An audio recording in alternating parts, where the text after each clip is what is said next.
Assalamualaikum warahmatullahi wabarakatuh. Alhamdulillah wa syukurillah la haula wa la quwata illa billahil aliyil azim. Alhamdulillah anak-anak yang soleh-solehah bertemu kembali bersama Pak Andi pada mata pelajaran Pendidikan Agama Islam dan Budi Pekerti kelas 5 semester 1. Pada kesempatan kali ini kita akan belajar pada bab 4 hidup lapang dengan berbagi. Ada subbab yaitu zakat.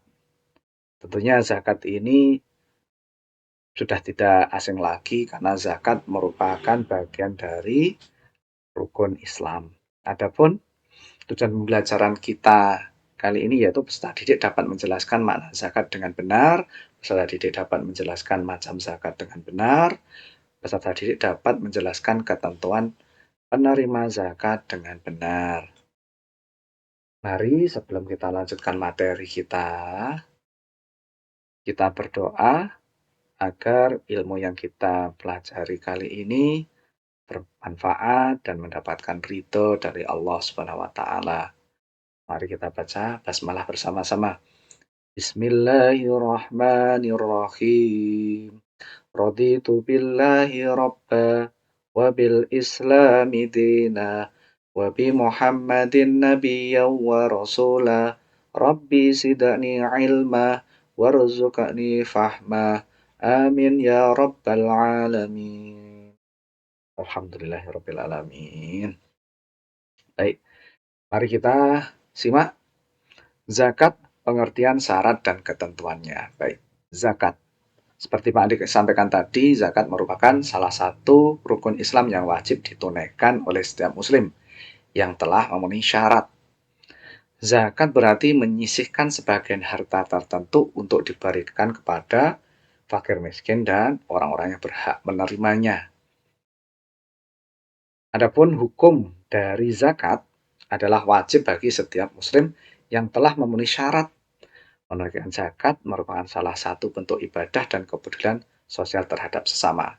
Ini yang dimaksudkan zakat karena bagian dari rukun Islam merupakan bentuk ibadah. Jadi hubungannya dengan Allah Subhanahu wa taala. Kemudian zakat yang kita berikan pada fakir miskin dan orang-orang tertentu sesuai ketentuan mustahik zakat itu adalah bentuk dari kepedulian sosial atau hablum minannas. Kemudian syarat wajib zakat. Nah, berikut ada beberapa syarat wajib zakat. Yang pertama beragama Islam, balik, berakal sehat, merdeka, milik penuh, mencapai nisab, berlalu 1 tahun. Nah, untuk milik penuh al-milk itu maksudnya adalah miliknya sendiri. Artinya miliknya sendiri, terus mencapai nisab itu adalah mencapai takaran tertentu yang sudah ditentukan, kemudian berlalu 1 tahun atau haul. Haul itu kepemilikan yang telah dimiliki selama 1 tahun penuh. Kemudian jenis-jenis zakat yang akan kita pelajari yaitu 2 jenis zakat, yaitu pertama zakat mal. Zakat mal, zakat yang dikeluarkan dari harta benda seperti emas, perak, perniagaan, hasil pertanian.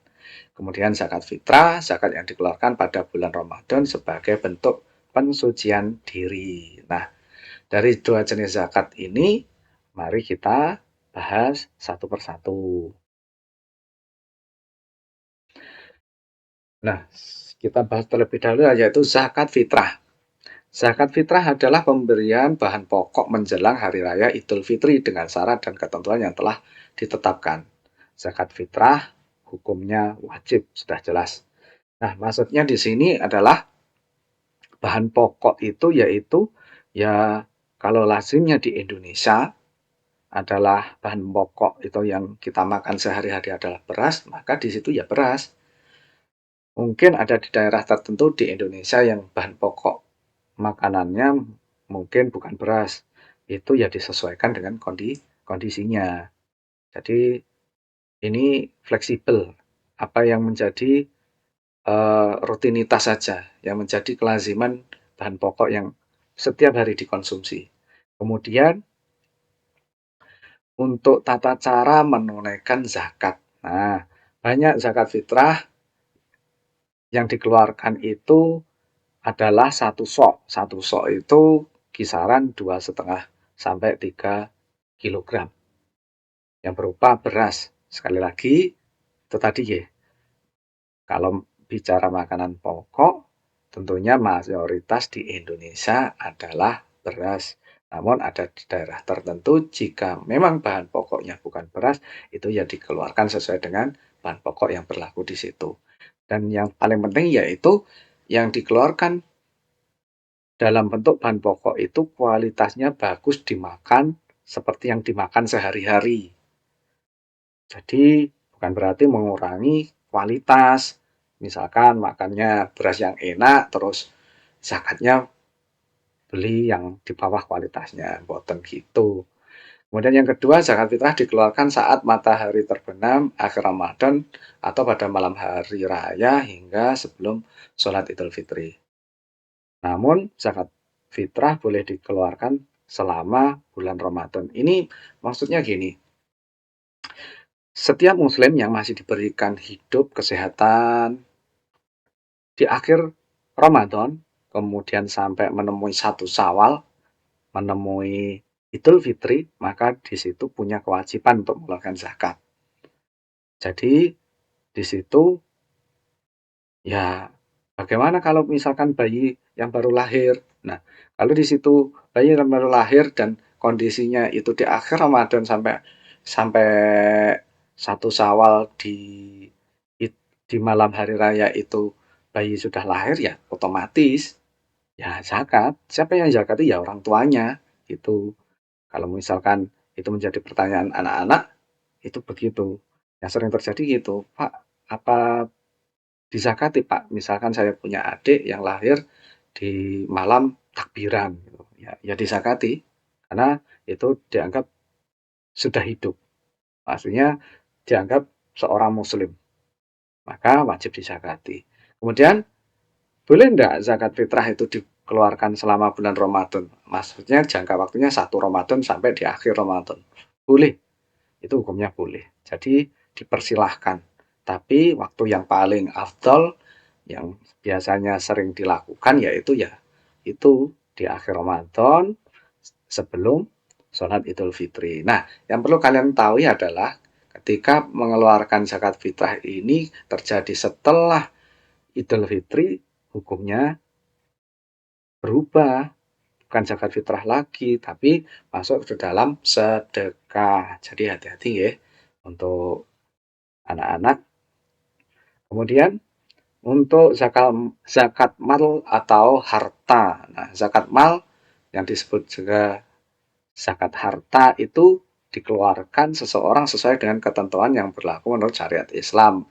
Ketentuannya seperti apa? Nah, zakat mal itu biasanya dikeluarkan 2,5% dari harta yang telah mencapai nisab dan telah melewati haul. Nisabnya itu takarannya seberapa, kemudian haul itu kepemilikannya selama 1 tahun. Ketentuan bagi orang yang wajib zakat yaitu Islam, balik dan berakal, bebas dari hutang, merdeka, bukan budak atau hamba sahaya. Jadi merdeka yang dimaksud bukan budak hamba sahaya itu merupakan dulu ya dalam dalam masa Nabi itu dulu masih ada yang namanya zaman perbudakan.